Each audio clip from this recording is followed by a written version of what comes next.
Are you ready to dominate? Because it's time. From Philly to Vegas, Canada to Peru, and everywhere in between.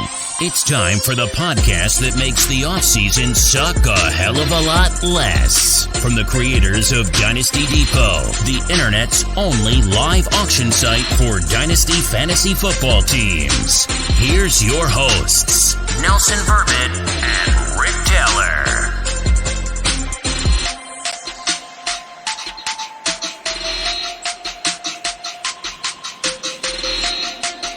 Yo, yo, yo.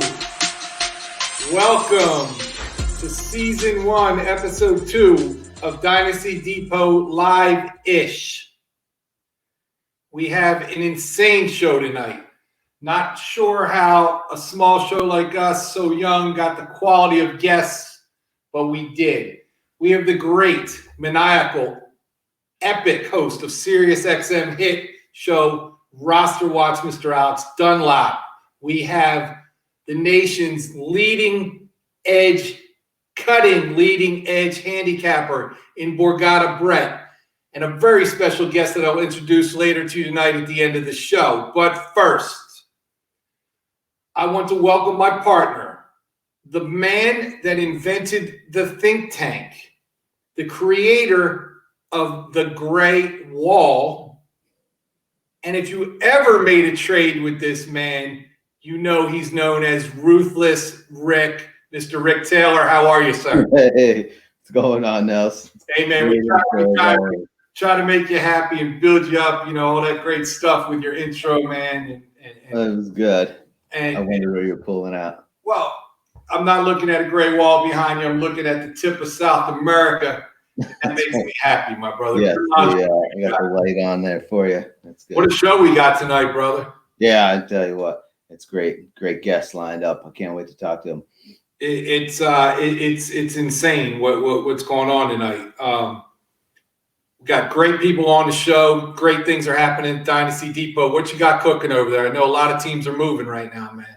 Yeah, we have. I mean, I was just looking at the numbers. We're about close to 200 teams right now. And we've been pretty consistent since the start. I think our low has been around 150. We've had up to 300 teams. And, you know, things come down, things go up. And it's been a pretty steady inventory. So, yeah, we're in good shape there. I love it. I love it, man. Things are going great. And guess what? It's that time again where we get to hear from our sponsor. Rick, who's our sponsor on this fine show here? I couldn't imagine.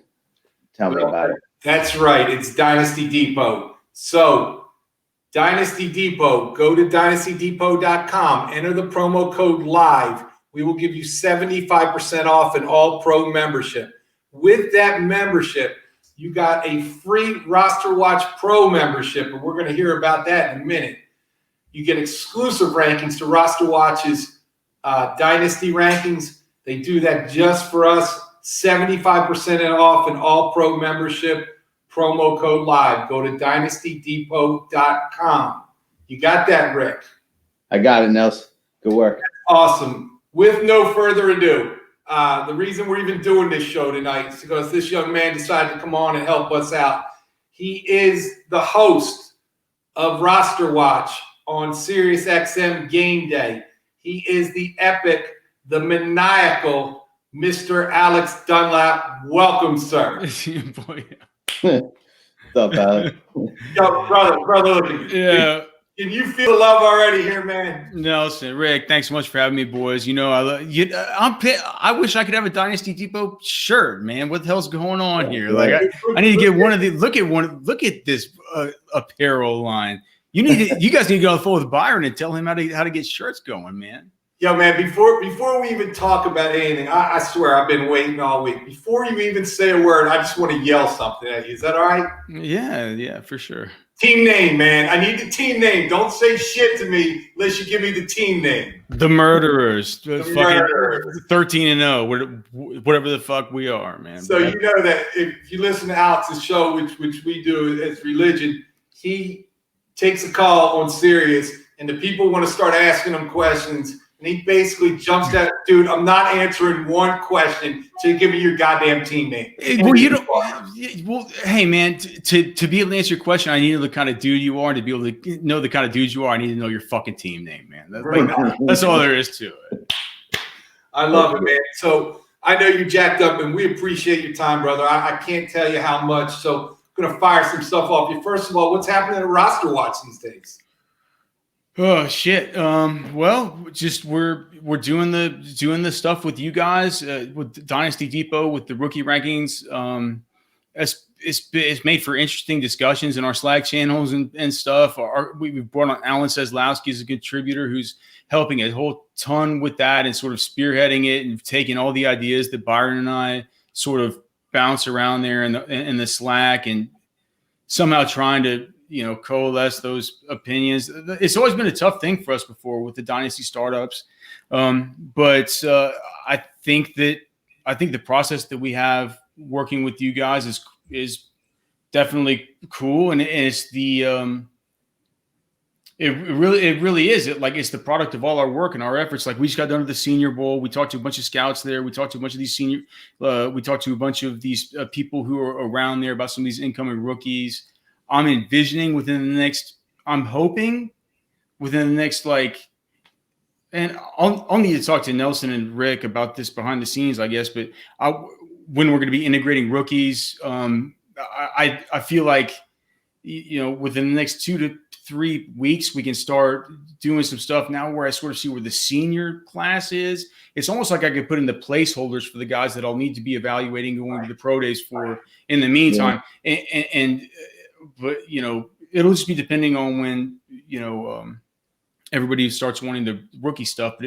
So anyway, these are the conversations that we're having behind the scenes about that. Of course, we have the RosterWatch podcast. We have the SiriusXM show. We just did the breakdown from the Senior Bowl, and we're a bunch of great guests on the RosterWatch podcast. This is the time of year where the one thing I'm really considering and thinking about right now is I'm hoping that whatever the combine does with splitting up these various pro days into these various regional centers, I'm certainly hoping that at least in some of these states, some media will be able to get in and we could be able to cover that stuff.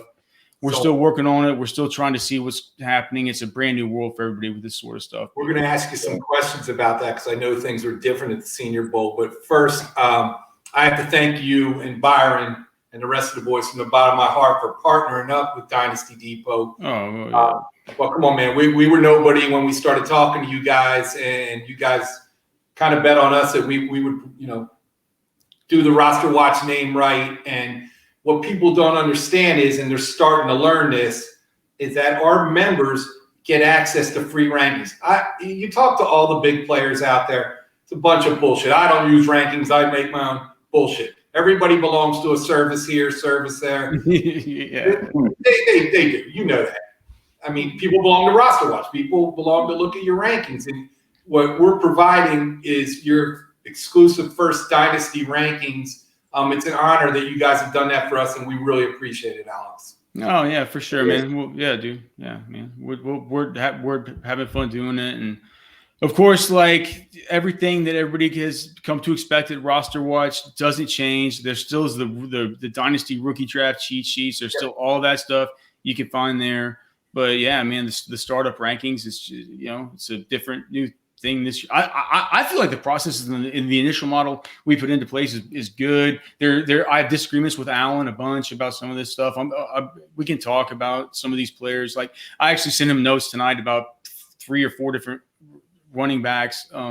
But anyway, yeah, man, I'm having fun doing it, and it's been a cool process. Having it on the site there too, like when everybody's looking at teams up for auction, you're trying to figure out what to bid. It's so nice to be able to click on the rankings and say, how many first round players, how many, second, thirds are on this team before you go spend, $500-$600 on a team. You like to get another perspective on it. So it's real helpful and yeah, much appreciated, dude. Well, it's going to be, yeah. And I dude, the rookies, like the wide receivers too, this year are deep. And I think that rookie draft picks, just go off into a complete tangent. But after I saw the depth at the Senior Bowl at the wide receiver position that comes after all the guys that some of us have been drafting early in these early 2021 rookie drafts, you begin to see like basically you just start putting things together. You start just doing it in your head. And even in one quarterback dynasty leagues, it feels like once we get to pick 2.0, like 3 or 2.04, through pick like 2.11, maybe even 3.02, they're going to be like really awesome value wide receivers. I'm not sure about running backs at this point in time, but Jesus Christ, these wide receivers, dude. Like, I mean, they go deep this year, and it'll be an interesting thing to follow. So let me ask you this: I know that you guys have been doing this a while, and when I started to become a RosterWatch Pro member years ago, one of the things that caught my eye was you guys, with the Senior Bowl. How did you guys get involved with the Reese Senior Bowl in the first place? Oh, that was just us. Like, we just applied for credentials when we first started. Like for our first Senior Bowl was the Russell Wilson, Kirk Cousins Senior Bowl. I guess it was 2012. This was our 10-year anniversary.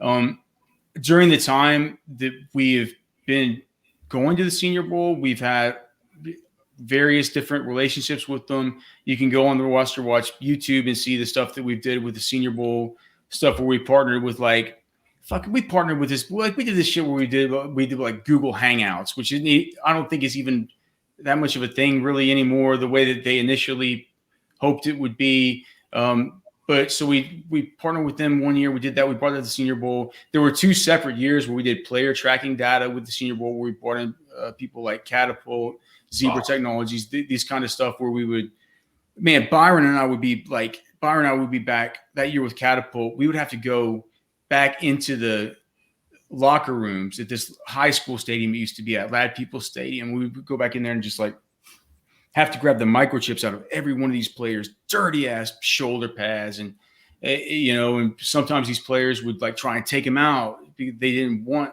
anybody to know how fast they were running. And there was all this time. So we'd have to walk around and yell at players and say like, hey, where's so-and-so's, chip and all the rest of it. And so we've had interesting times at the Senior Bowl, and we've had different sorts of relationships with different sort of, providers to it and stuff to it. But every year we're there. Every year we're trying to break it down. Every year we're trying to watch them. But we've certainly had different kind of responsibilities through the years. For the last like 3 or so years, it's just been like we've done all that work, man. We kind of go and we watch and you know what you're doing. You know what you're doing. You know what you're looking for. How was this year's? I'm sorry, Rick. Go ahead. I was just going to say, so you've been there 10 years now. You can start to see like a receiver class. You were mentioning this one's good. You've seen enough where you can, one jumps off at you, it, right? Oh yeah. Like the last year, you're saying this year is a noticeable improvement. I think that people talked about the AJ Brown, year, the DK Metcalf year. They talked about that year like it was a year that was, people worried about the breakout age of those guys. They worried about all this stuff with those guys. I said, man, this is a sick class. It's a deep class. He's good. Like these guys are fucking good. Like, it's not 2014, but it's good.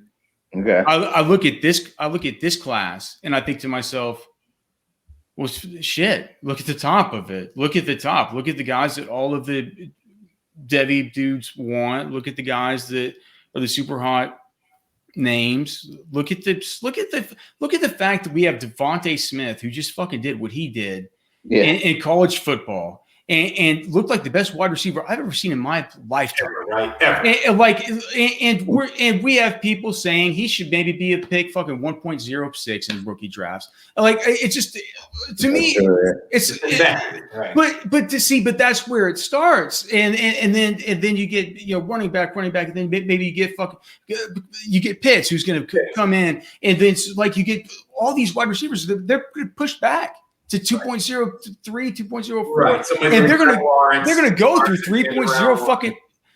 I'm serious, dude. It's a deep, thick group through there, and I think that if you just, I think these 2021 picks are worth. Like, I would be trying to get rid of 2022 picks and get 2021 picks, and if I could get them in that particular area. So it isn't going to be that deep. This year at the Senior Bowl, because of COVID, were you able to get the same feel analysis as you've done in past years, or things tighter? You didn't get to see as much. What's the deal there? Well, it was a completely different scenario because it's a different field that we were at. It was a different stadium. The sidelines were a little bit different, but I liked it.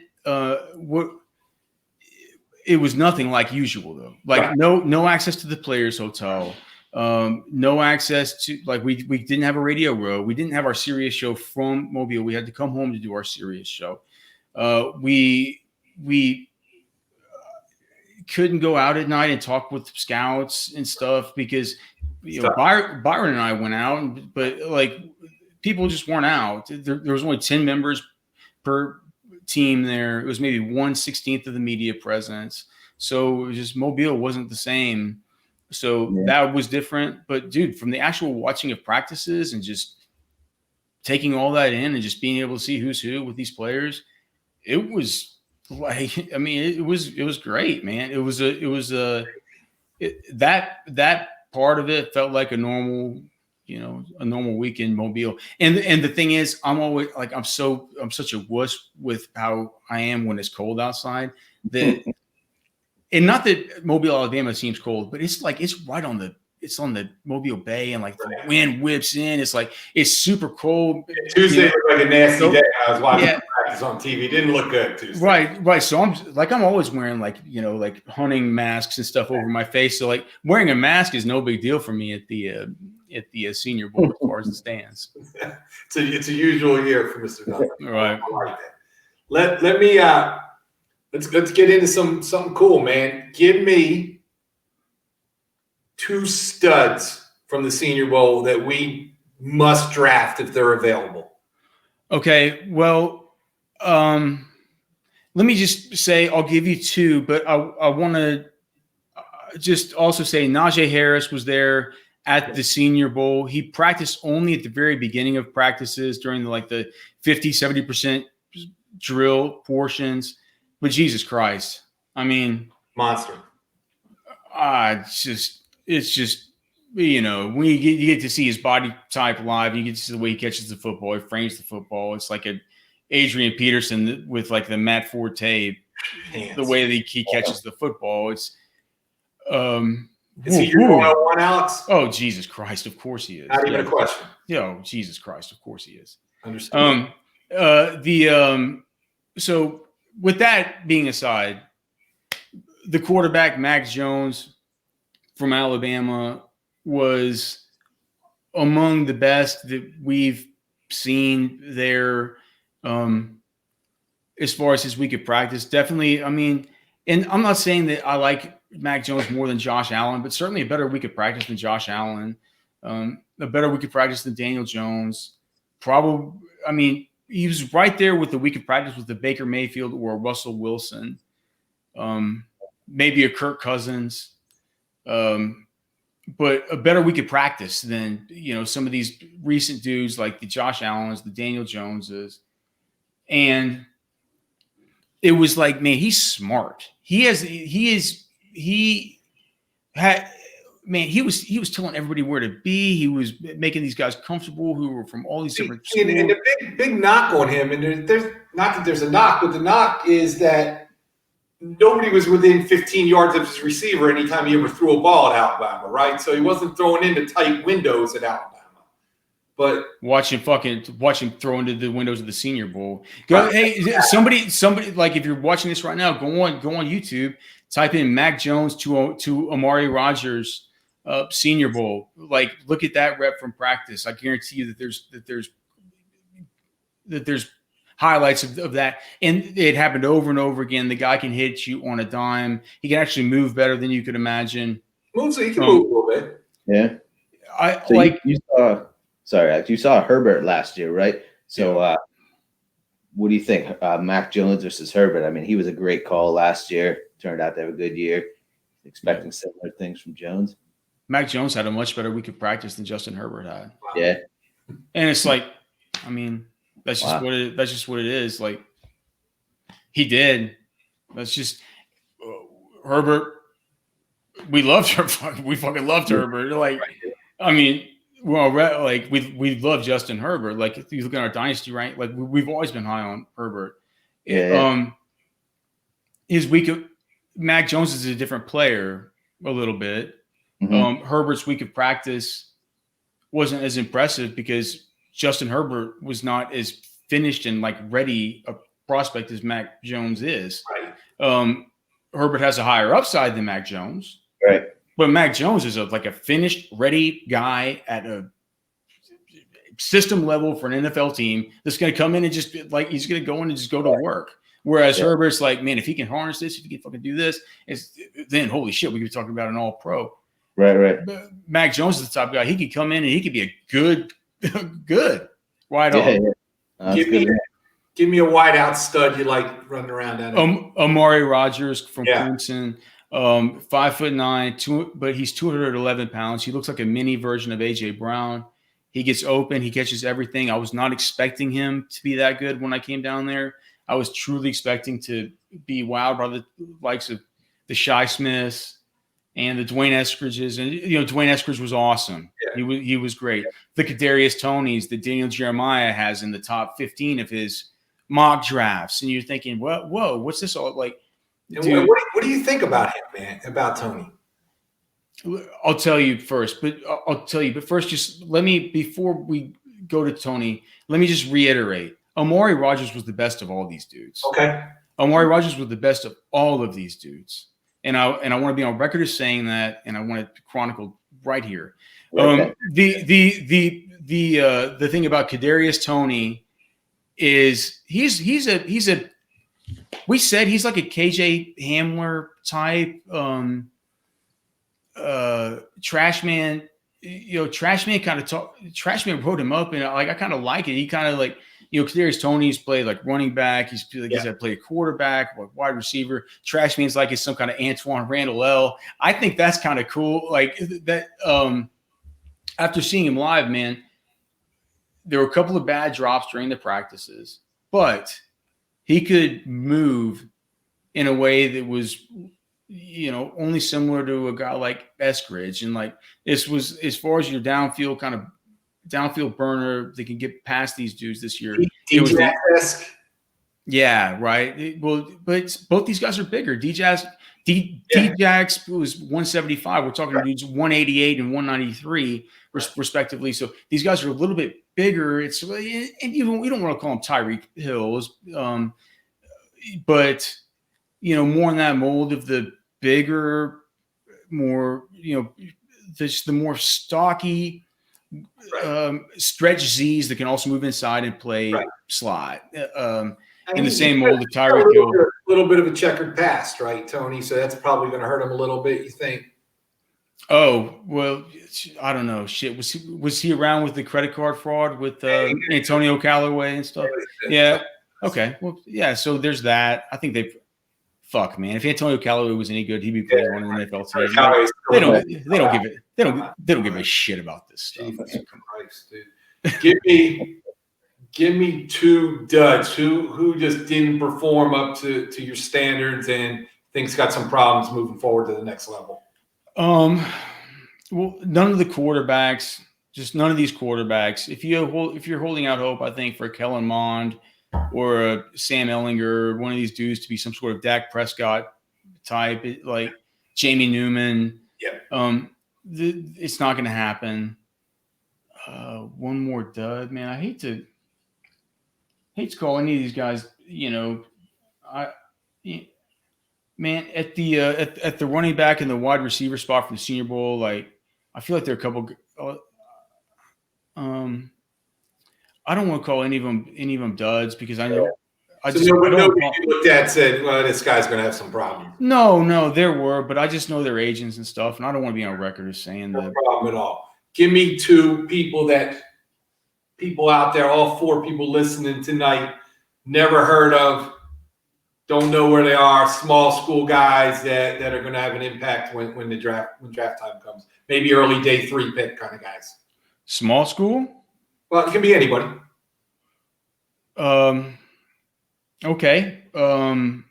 More of the kind of the guys who are going to go late, and we're talking running backs, wide receivers, tight ends. So tight ends and tight end premium, I would say in tight end premium, Trey McKitty from Georgia.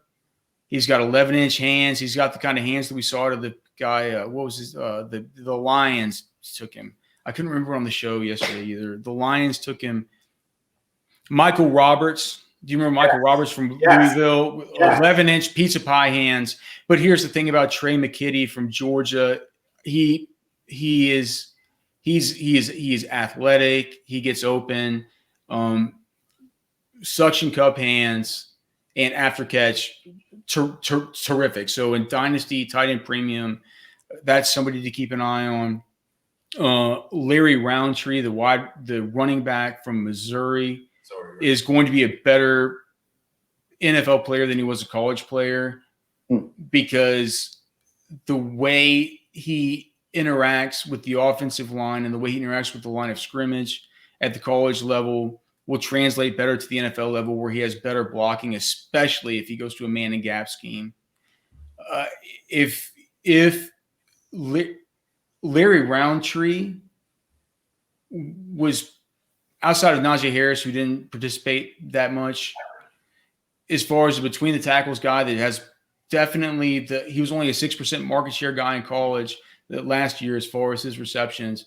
But even if you watch the game, you saw him catch 2 balls in the game for that. Like Larry Roundtree made all of his production in the game by catching footballs out of the backfield.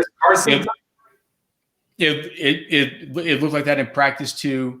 Like his running style adapts really well to these schemes these NFL teams are putting in place for these guys to run in practice. So I think that he's a guy that people aren't thinking about either. So I would say Trey McKitty, Larry Roundtree, and then don't mess for the 2 sleeper guys. But as far as quarterback sleepers, I wouldn't mess with any of those guys that played at the Senior Bowl this year outside of Mac Jones. Have you done any research on the North Carolina guys? Well, Michael Carter, like I came and I've watched Javonte. I mean, I've watched probably about what the average. I haven't done my work on Javonte. I've certainly done my work on Michael Carter. Certainly done my work on Carter, and through 3 days of practice there. Here's the thing about him: we came to the comp of maybe a Duke Johnson, but it's just maybe more like a Gio Bernard / DeAndre Washington type that we've seen this Senior Bowl before. Mainly a DeAndre Washington because he's the worst pass blocker that I've seen since Kenyon Drake at the Senior Bowl. Very, very bad in pass protection. So if he's going to be a guy that's going to be and the way it looks like he needs to be used is as a true third down back, he's going to need to work on that. He did weigh 202 pounds. So you'd think that maybe at some point he could have the potential to come in spurts and play as a primary back at times. But if he's going to be a part of a 1-2 punch, you wonder about the pass protection. I'm sorry, Rick. I didn't mean to cut you off, brother. No, you're good, man. I don't have anything. Now, let me give you a follow-up there, Rick, before I throw it to you. So in Dynasty, people are looking for that third back in the first round. After the big 2, they're looking and fishing for a third back. So Javonte's name's all over the place as, a 1-6, 1-7 kind of guy. Oh, you hear some people say 1.0, so 1.03. Yeah, I've heard that. Yeah, I've heard that. I've heard that. Maybe. But I've heard it. I mean, I've heard it for sure. yeah, I'm trying to see as it starts, people start getting placed, where that all ends up. Yeah. We're looking at. Go ahead, Rick. You got something for Alex? I want to hear about the back from UCLA. Demetric Felton. Okay, so what happened with him was, that's an interesting thing. That's like the reverse Antonio Gibson, right? Because what it was with him was he comes in, he's a running back, he works out with the wide receivers, and through the course of the week, man, the one thing, he was number 10 with the UCLA helmet. The thing about him, man, he lined up at another one of these dudes, lined up outside of the Z, lined up inside of the slot. He got better every single day through every part of practice. At the very end of practices on Thursday with the red zone drills, I think he caught like 2 touchdowns during red zone drills. He got a touchdown in the game. He was a dude who I was wondering, I was like, well, it makes sense, right, that they move him to wide receiver because he's like 5'9", he's 180 something pounds. He's not going to be an NFL running back. So like it makes sense they move him here. But is it something where he's going to be able to, make any kind of impact? And then you see like through the course of the week, he gets better through every day. He scores a touchdown in the game, and he was actually named by the players, the DBs on the opposite team, as the best wide receiver that these guys even had. So, and that was over dudes like, the Louisville kid, what's his name? Des Patterson, whatever his name is. Des Fitzpatrick. So I think that Demetric Felton, he's the reverse Antonio Gibson. But I certainly didn't come out of this Senior Bowl thinking that he, as pumped up as I was about Antonio Gibson last year, whenever he made the move. Awesome. Gibson this year? No Antonio Gibson this year, brother. Yeah, I've been kicking myself all year for not. Najee Harris was in attendance, and he's going to be he'll be something else, but all right. It won't be Antonio Gibson, I don't think. Thank you very much for your time talking about that, Alex. We're going to roll on right now to our next segment. Going to keep you around for that if you're okay with that. So every team, what we try to do every week is we post a team of the week, something that's posted at Dynasty Depot with a price tag on it. We're going to look at the team. If you were to go buy this team of the week, what would you then do with this team here? So we're looking at Herbert Tannehill. This is a $77 team. The reserve on this team is $150, and buy it now is $199. So almost. Hold on, Nelson. Is this a team that's getting somebody's paying more money for this team than it's listed for? Correct. Well, we're gonna find that out. This is a good team. This is a good team. Okay, right? So this is the buy it now. If you wanted to go on Dynasty Depot right now, you buy it now for $199. Now, with the premise and that you understand first place in a $77 league is $300. So you're paying 3x on this team almost to purchase it. With these wide receivers, you got some age there. You got some moves it can make. Kamara. Is this tight end premium? It is. It's an FFPC tight end premium league, which you're familiar with from your mastery of the pros versus Joe's league. Is that correct, Alex? If you consider mastery just finishing in the top half of those goddamn things. Yeah. So would you, with this team, would you look to move anybody? I'm going to ask both of you here. So you got okay tight ends there. You got solid tight ends. You got aging Jones. You got Diggs, Lockett, aging, Harry, nothing, Chark. Could have a big year coming up. Some decent wideouts, but you got 1-4-1-8. What's your thoughts on this team, Alex? Is it worth 3x here? No, I'm not sure I'd pay I wouldn't pay $199 for this team. I think I paid 90. I think I paid like 100, maybe $119 or something for this team. Yeah, because I love having Justin Herbert. I think it's cool to have DeAndre Swift. Here's the thing, man. With Aaron Jones, what do we even know we don't know what's gonna happen with him next year. With Alvin Kamara, we're worried as shit about the way that he gets targeted by Taysom Hill. Everybody in the Dynasty Twitter loves Tony Pollard, but what has Tony Pollard really been worth when Zeke's been healthy and that team's so committed to him? James Conner, who knows what's going to happen with him? I think that Stephon Diggs is probably the big kind of ticket item maybe on this team besides DeAndre Swift. And when the big ticket item on the team besides DeAndre Swift is a dude that's basically at the highest that he's ever been as far as his value in his whole entire career by far, as he's reaching an age plateau, maybe it's not the best time to really, buy into it whenever you have I think that DJ Chark, you mentioned, he could be coming into something good. New quarterback, new system. But then the tight ends too. If it's a tight end premium, Dalton Schultz, Hunter Henry, we don't know where Hunter Henry's going to be next year. We don't know that he's connected to Justin Herbert. So I'm not sure. I'm not sure I would pay $199. I would definitely pay above market for this team. I'm not sure I would pay 3x. What did you say? 3? No, not 3x. Yeah, it's up for close to 3x. Yeah, close to 3x. I don't think I would do it. So I'm going to ask you the same thing, Rick. Coming back to you in a second. At 1-4, the two big backs are gone. Who are you looking for at 1-4? So Najee Harris is gone. Travis Etienne is gone. Yeah. I'm assuming that Jamar Chase is gone. Is that probably? Or the third, or you're looking at Chase or probably the back, right? No. I got at that point right now, guys. I go Devontae Smith. It's gone Devontae Smith.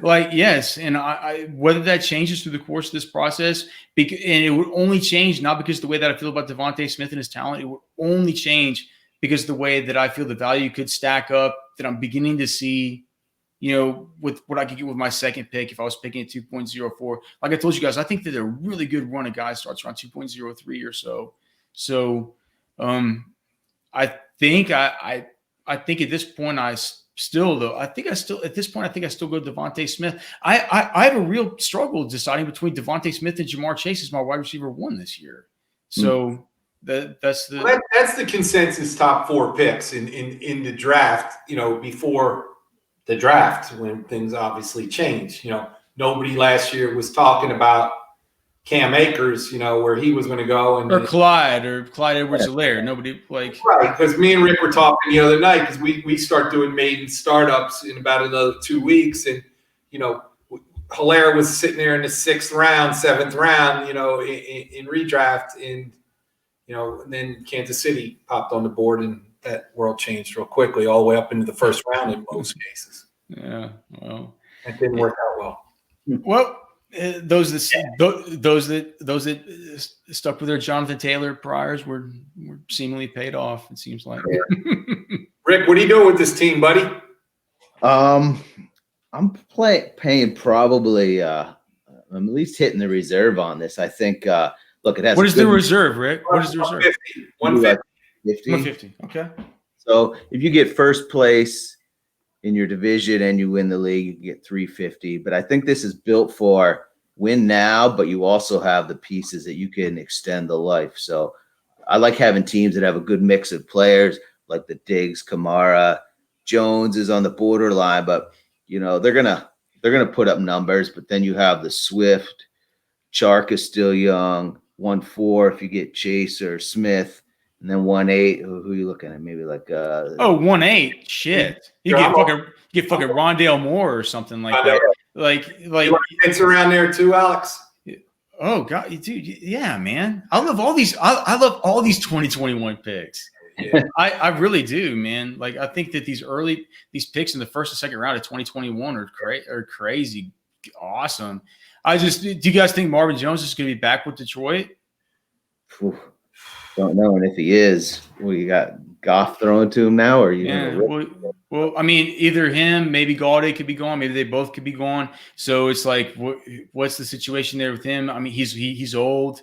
That feels like a little bit of a devalued sort of a little bit of a devalued asset to me in Dynasty. Tyler Lockett's getting older and older. I feel like with these wide receivers there, unless you're really counting on the big bounce back out of DJ Chark with, and it could be like, I mean, who else? Urban Meyer coming in, like Trevor Lawrence, like DJ Chark's the dude who'd be primed to make something happen there. We're all still waiting on KJ Hamler. N'Keal Harry almost feels like a lost cause at this point. Yeah. Listen, Chark is an alpha dog. Okay. I feel like he's an alpha dog receiver that just needs somebody. If you look back last year, I remember 3 or 4 games, he had 11, 12, 13 targets, 3 receptions. He's not dropping 9 balls, okay? Nobody's getting him the ball. I think he pushes wide receiver 1, high 2, wide receiver 2 numbers this year, I'm feeling. I really do. What do you think about Hamler out in Denver? Well, I think that he needs a quarterback getting him the football that isn't shitty. That's right. I mean, I worry about that. There's a lot of good players in Denver. Cortland Sutton's going to be back next year. Like, I mean, do you think, like, how much less of a target squeeze is there going to be between Cortland Sutton and Noah Fant and Jerry Jeudy and KJ Hamler next year with a shitty quarterback? Like, I mean, so I love KJ Hamler as a player, but as a fantasy asset, like, what am I going to do with this? I think that it's really hard to evaluate. I read an article that there is 10 NFL teams that for sure have their quarterback on opening day, which means there's a lot that don't. There could be a lot of moving parts in the next 6 to 8 weeks, and that's going to change a lot of people's values, man. No, for sure. Yeah. I feel that way. So we are going to let you go back to your family and your dinner, and we appreciate your time. Where can everybody find Mr. Alex Dunlap these days? Dude, find us just at RosterWatch. Find us on Twitter at RosterWatch, YouTube, etc. Find our Dynasty Startup rankings over at Dynasty Depot, and you can always search on the SiriusXM app for whenever we have our various programming there. But the best place is the podcast, the website, the Twitter, and the YouTube. Bro, we love you, and we really appreciate your time. We're big fans, as always. Hopefully, after the NFL draft, we can get you back for a half hour when some of these guys are placed. Oh, dude, yeah, dude. Great fucking talking to you, boys. Dude, I love We'll do it again soon. Thanks, Alex. Have a great night. Peace. Thank you. Wow. I mean, how about some amazing insight there, Rick? Yeah, great. That's great. I was making a couple notes here. You almost feel like I want to keep some of this info to myself. I mean, we really have to share this with our four subscribers, really?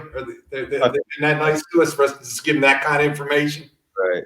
Delivering some quality shit here at Dynasty Depot tonight. We didn't even do our what the you-know-what segment because I knew Alex had so much to say, and I wanted to make sure he was grilling and in between there, so I wanted to make sure we got through him. Yeah, it was great. Great segment. Amazing guest, amazing host of RosterWatch's show on SiriusXM. And we were blessed that he came on and gave us the time tonight. It was really special segment. But next, we are going to have to bring in somebody else equally as special. I think the man has 8 Twitter followers. I think there's 8 of them out there. And he has blessed us with a hat tonight.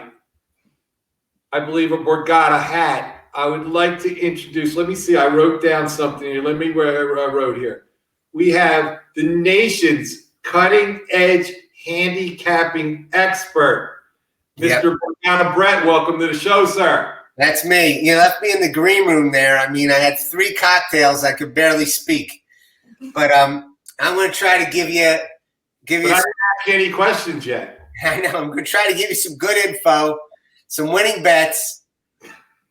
I mean, I think everybody is ready for the game, and it's still almost a week away. It is. It's almost a week away. People have concerns. Where the money's going, this, that, and the other thing. Is concerns that the guitar is still there in your office.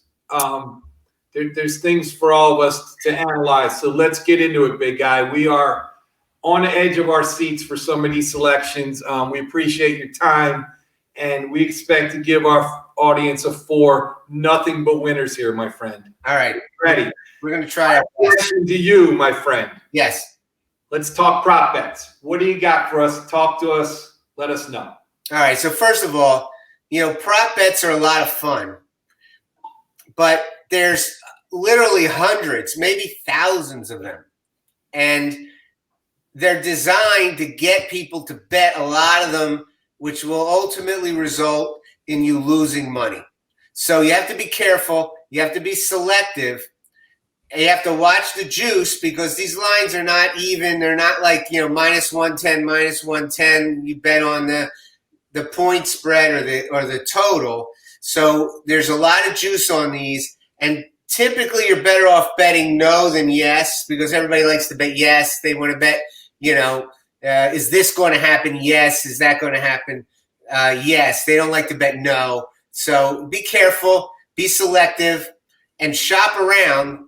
And many people in many states have a lot of choices with where to bet these games. So look at both sites or multiple sites. If you're in Vegas, you have a lot of opportunity to shop these lines. So I have 4 things when it comes to prop bets. And the first one is going to lose me a lot of credibility because you have to be a moron to bet heads or tails. But, tails is covered 6 of the last 7 Super Bowls. And that's my nickname for my daughter. So I like to bet tails. So I'm going to bet 1 unit, a small unit on tails as my opening prop bet. Now let's get into the serious ones. Another one that I like is the number of penalties that will be called or accepted in the game. If you look at the recent games, so in the 2 championship games, in the Kansas City championship game, there were 7 accepted penalties. In the Tampa Green Bay game, there were 6 accepted penalties. I like the under here, and I'm betting under 10 accepted penalties. I'm laying 125, and I'm betting 2.5 units on this, whatever your typical bet is. The third thing I like is the 2-point conversion.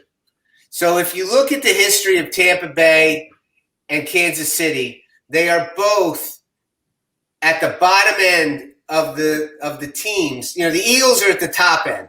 They attempt a 2-point conversion every game, 1 a game. Now, Tampa. Not anymore, but okay. I know Tampa and Kansas, we suffer with that. But Tampa and Kansas City are only attempting 0.2 2-point conversions per game. So I'm betting that there will not be a 2-point conversion attempted in the game, and I have to lay 120 on that bet. And that I'm betting 2 units on that one. And the fourth prop that I like, Kansas City played Tampa Bay in December, right? They traveled to Tampa Bay. They were a 3-point favorite on the road, by the way. Same line as this game. And the total was 56.5. Same line as this game. I guess that shouldn't be a surprise. But in that game, you guys are fantasy guys, so Tyreek Hill had maybe one of the biggest days any receivers ever had. He had 15 targets, 13 receptions, 269 yards, and 3 TDs. 214 yards in the first half, I believe it was. Okay. It was a big day. It was a big day. Now, as you know, coaches try to take away whatever guy they think can hurt them the most, right? So they're going to try to take away Tyreek Hill. So I'm going to bet under 94.5 yards for Tyreek Hill. I'm going to lay 130 to win 100. And I'm going to bet 3 units on this. Big bet. On the game. Big so bet. those are my 4 prop bets. And then, like I said, there's thousands of them. So, like you said, there's all kinds of goofy stuff. And I was going through and I was kind of picking through like some that you might come up with or something tonight because I want to make sure you're on the up and up here, Borgata Brett. So I bet plus 385 on a doink. I've never seen a bet. I had to bet it. Plus 1 unit plus 385 on a doink. A doink includes nicking or touching any crossbar or upright on a PAT or field goal attempt. Yeah. So when it happens, you heard that here from me. All right. I might have wanted a little bit more than 385, but okay. I like it. I know you want to try to magnify your winnings. I get it. Talk to me about the total, young man. What are you thinking here? All right. So I mentioned last week that since 1985, it's really been an over bet. The over's been 21-14-1. There's one push since 1985. So it's about 67% to the over. However, the total has been 50 or more 12 times. And in those 12 totals, the under is 8-4. So that's an important statistic. Additionally, when these two teams met in December, the final score was 27-24. It's 51 points. Game went under. The head referee, Carl Cheffers, this season is 11-5 to the under. So I'm going to bet 3 units on under 56.5. Now, my best bet for the Super Bowl is kind of a bet inside the number on the total. So, and this has been my favorite Super Bowl bet every year for at least the last 10 years. All right, so I'm going to lead you into this. Nelson, I'm going to ask you this question. Tom Brady's been in the Super Bowl 9 times, right? All right. What do you think the average points he's put on the board in the first quarter's been in those 9 games? Take a guess. 14. All right.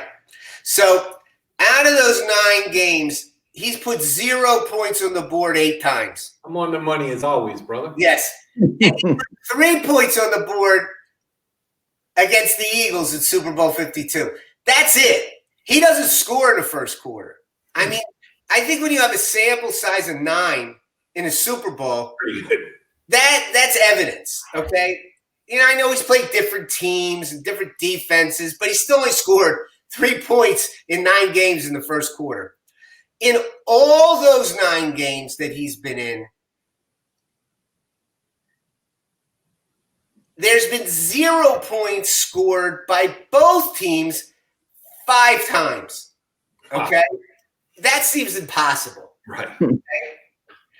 All right. So it's got to be a big number you're going to give right here. In the last 25 years, the first quarter is going under 10.5 points 20 out of 25 times. 20 out of 25. And as I said, 5 of those, there's been no scoring in the first quarter. And all 5 games where there's been no scoring, Tom Brady's been in that game. So I'm betting under 10.5 points in the first quarter. I got to lay 140 to win 100. I'm betting 4 units on this. If I was going to bet one thing on the Super Bowl, this would be my only bet. Okay? Incredible. Now, I got to lay 140 to win 100 because, you know, they don't want you to make this bet. But that's my bet. So I'll take under in the game. I'll take under in the first quarter. Now, any interest since it's happened 5 times at a 0-0 tie in the first quarter? I can't find a line on that. I'd like to know what that is. That would be interesting because nobody would even – that has to be 30 to 1. I don't know, right? Something crazy. Something crazy. Just when I don't know. I haven't looked at it, but, you know, Kansas City, how many times have they not scored in the first quarter? Right.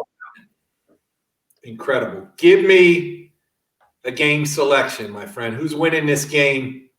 Who's winning the game and who's winning the point spread?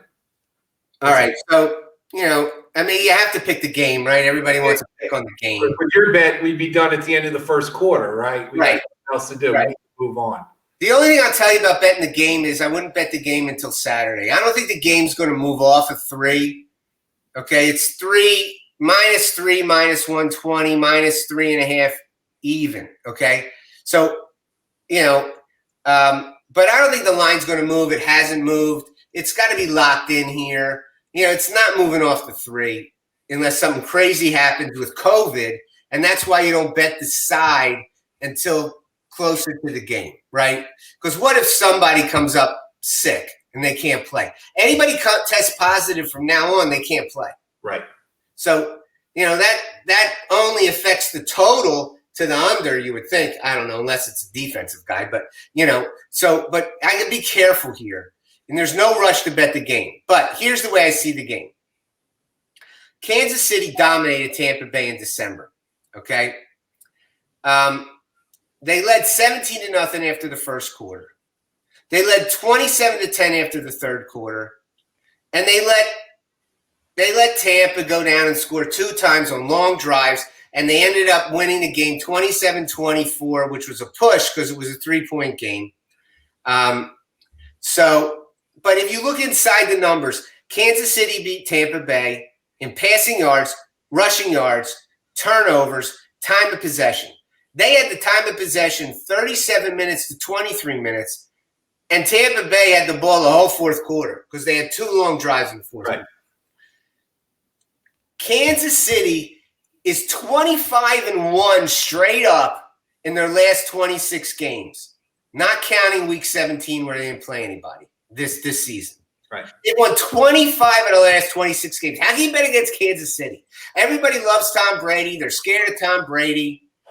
I don't want to break down all the Super Bowls, but, he should have lost to Atlanta. He should have lost to Seattle. I mean, I'm taking Kansas City -3. You got to lay 120 for the -3. I'm going to bet 3 units on it. I don't love the side in this game because it just makes me nervous. But, I am going to bet Kansas City. But I'm going to wait till I get closer to the game just in case something goofy happens. It's great info, man. I appreciate it. It's awesome. Rick, who are you taking? I'm following Brett's lead here. I mean, he knows more than I do, so I'm Kansas City. I agree with you. I've also placed 5 units on Kansas City, maybe. I don't feel good about it, though. No, I don't feel good about it either because, Brady cheats and the refs like Brady and, It's a home game. Yeah. But, that's the way I feel about the side. I don't think you could – you don't bet the game, in my opinion, on the side. You don't bet the side or you bet Kansas City.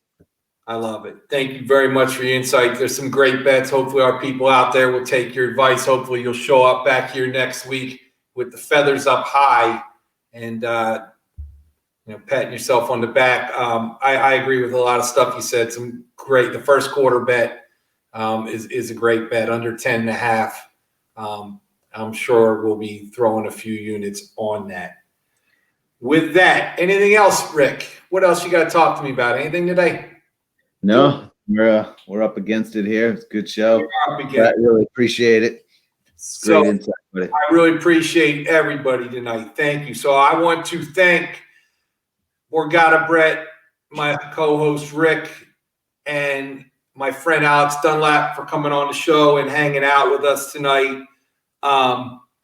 Again, this show is sponsored by Dynasty Depot. Dynasty Depot, promo code LIVE, 75% off an all-pro membership. You can't beat it, man. There's 260 teams on the site right now, anywhere from $77 up to we see $5,000 teams. People are making money. People are day trading teams. Get on board, dynastydepot.com, promo code LIVE, 75% off an all-pro membership. You can't really beat that. So next, I thank my friends. I promised you at the beginning of the show there would be a special guest. And rarely do I surprise people, but I'm looking at the screen here, and I've seen better looking guys before, man. We need a little spice, a little happiness, a little peppiness onto the screen here. It's a lot of guy stuff here. So our producer, Fantasy Heather, who produces this show for us, has decided she wanted to be a part of the show, and I wanted her to be part of the show.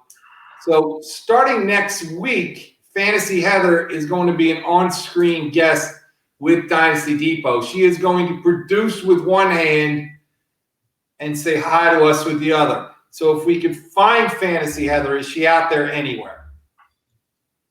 No. So, oh boy, here she is. The world, Fantasy Heather, the Dynasty world. Speak to us, Heather. Oh, well, it is an honor to be here, Nelson, on Live-ish with Dynasty Depot. It's very exciting. Well, for those of you who don't know Heather, and the people at Dynasty Depot that are already on there, probably a lot of them do know Heather. They've transacted with her a lot by email. She helps us out. She is also our marketing director, producer, Jack of all Heathers. So Fantasy Heather with a PH, because we're all from Philly here, right? So I'm guessing you made that up. The PH from the Philly Fanatic PH. Yep, exactly. That's exactly what I did, Nelson. See, and it's an awesome thing. We took the F out of Fantasy Heather and threw the PH in there. This is the PG show here, so we want to keep it cool and kosher. So next week, Fantasy Heather will be joining me, Rick, and myself, and Borgata Brett for Dynasty Depot Live. Brett, I'm going to ask you next week to come back. Season will be over, and I want you to look at the numbers for next year. I want to know some odds. Give me some trends, something we should be looking for, some long shots, Super Bowl stuff, conference winners next week, something cool where we can have some long-term future action, if you don't mind doing that with us. All right. I'd be happy to. So next week, amazing show.